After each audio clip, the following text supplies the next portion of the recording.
वासुदेव। तो ब्रह्म विचार के साधन कौन कौन से हैं बोलो। पहला यानी परमात्मा के बारे सोचना, उसके 3 सूत्र हैं, 3 फार्मूला हैं, 3 स्टेप हैं। कौन कौन से अभी तो बताए। सबसे पहला श्रवण, सुनना, श्रवण करना, और दूसरा मनन यानी उस पर सोचना, विचार करना, ख्याल करना, ध्यान करना, उसे समझना, और समझ में ना आए तो किसी से पूछ लो, पढ़ लो। तीसरा निधिध्यासन यानी उस पे अमल करना, चलना। हरे राम। चलो, आपने 1000 बार सुना है कि हर दुख के पीछे एक ही कारण है। कौन सा? इच्छा करना, डिजायर, विल्स, होप, आशा, इच्छा, तमन्ना, सब एक ही नाम। अब बोलो, उस पर कभी हमने विचार किया कि वाकई इच्छा ही कारण है हर दुख का? कभी खाली बैठ के सोच के तो देखो, जवाब आ जाएगा। और फिर तीसरा स्टेप है कि आज से इच्छा नहीं करनी।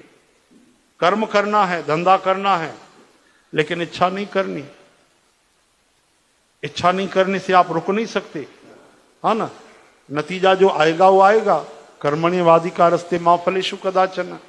धंधा करने के लिए मनाही नहीं, इच्छा करने के लिए मनाही है। इतना मिलना चाहिए, ऐसा आना चाहिए। आप खूब बेस्ट करो, सबसे अच्छा काम करो, जितना कर सकते हो। इच्छा करने के लिए मनाही है, कर्म करने के लिए मनाही नहीं।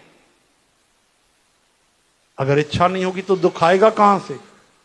इच्छा से ही तो दुख आता है। मान की इच्छा है तो अपमान का दुख होगा। लोभ की इच्छा है, पैसा नहीं मिलेगा तो परेशान हो जाओगे। हाँ, जीने की इच्छा है तो मरने का दुख होगा। और जीने की इच्छा नहीं कि जितनी भगवान जिंदगी दें, कोई बात नहीं, हम तैयार हैं भगवान के भरोसे। जब चाहे बुला ले, कमर कस के तैयार बैठे। हरे राम। बोलते हैं ना कई बड़े कर्मयोगी, बोलते हम इस्तीफा अपने जेब में रखते हैं, जब चाहे इस्तीफा मांग लो। हाँ, वीर हैं, बहादुर सैनिक है, क्या कहते हैं? हम कफन जेब में रख के घूमते हैं, कफन बांध के घूमते हैं। कब मरना पड़ जाए कोई दिक्कत नहीं। देश के लिए जिएंगे, देश के लिए मरेंगे, है ना। जब प्राण देने के लिए आदमी तैयार रहता है तो इच्छा छोड़ना कौन सी बड़ी बात है। आ सकती है तो वो जा सकती है। हाँ, आसक्ति ठीक है, थोड़ी बड़ी है, चिपकने वाली है, पर जो आ सकती है संत कहते हैं वो जा सकती है। हरे राम। हे हरि, श्री कृष्ण गोविंद, हे मुरारे, हे नाथ नारायण वासुदेव। 3 चीजें याद रखो। श्रवण, दूसरा मनन, तीसरा निधिध्यासन, और चौथा है स्व अनुभूति।